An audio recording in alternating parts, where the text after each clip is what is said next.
You think you can just waltz in here? Get out! We're not going anywhere. Watch your mouth, brat. The room went silent the moment the first insult landed. It wasn't shouted. It wasn't dramatic. It was whispered, sharp and ugly, meant only for the ears of two boys tying their belts at the edge of the karate mat. Why did they even let kids like you in here?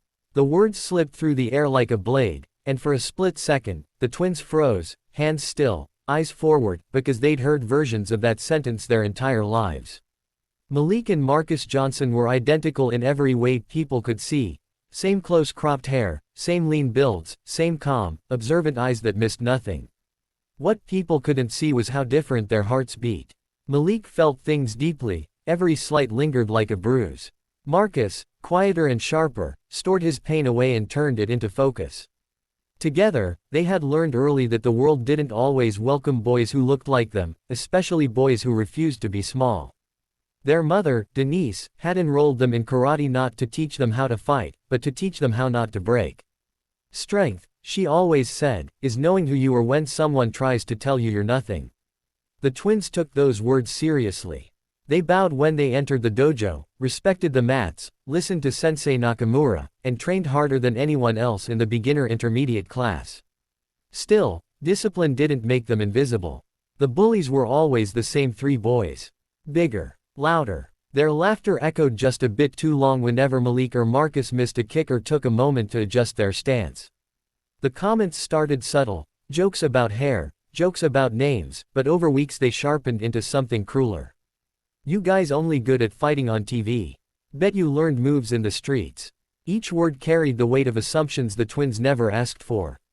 Malik wanted to quit. He never said it out loud, but Marcus could feel it in the way his brother's shoulders tensed before class, in how his breaths came faster when the bullies lined up behind them. Marcus wanted to confront them, but Sensei's voice echoed in his mind, control before power. So they stayed. Night after night. Bruises healed. Insults didn't. Sensei Nakamura noticed everything. He had trained fighters across continents, had seen arrogance crumble and fear harden into courage.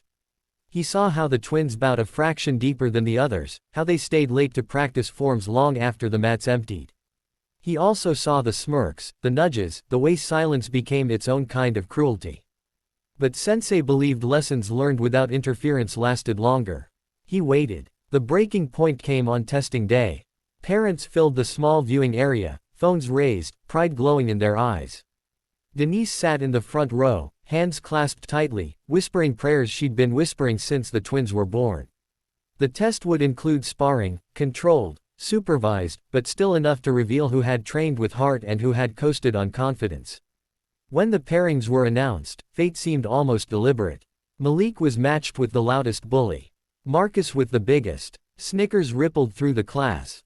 Malik stepped onto the mat, stomach twisting. His opponent leaned close and muttered, "Try not to cry." The referee signaled for them to bow. Malik bowed deeply, just like Sensei taught him, and when he straightened, something inside him settled. He remembered the early mornings running stairs with Marcus. The nights practicing kicks until their legs shook. His mother's voice reminding him that dignity was power no one could take. The match began. Malik didn't rush. He moved like water, calm and measured, letting the bully overextend, letting arrogance create openings. When Malik countered, it was clean, precise, undeniable. A sweep. A controlled strike. Point after point. The laughter died. By the end, the bully was breathing hard, eyes wide, not with anger, but disbelief. Then it was Marcus's turn. Marcus had always been the quieter twin, the one people underestimated most. His opponent charged aggressively, trying to dominate with size. Marcus absorbed it, redirected it, turned pressure into momentum. His movements weren't flashy, they were efficient, honed by hours of repetition no one had bothered to notice. When the final point was scored, the room erupted, not in mockery, but in applause. Silence followed. Heavy. Honest. Sensei Nakamura stepped forward. Karate is not about proving you are better than someone else, he said calmly. It is about proving you are better than who you were yesterday. His gaze swept the room, lingering on the bullies. Respect is not optional here. The twins stood side by side, sweat on their brows, chests rising and falling in unison. Denise covered her mouth, tears streaming freely now, not from fear, but pride. After class, one of the boys approached them, eyes down. "I was wrong," he muttered.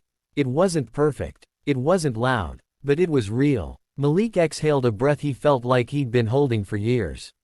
Marcus placed a hand on his brother's shoulder, steady as always. They left the dojo that night under the warm glow of streetlights, belts slung over their shoulders, steps lighter than when they arrived.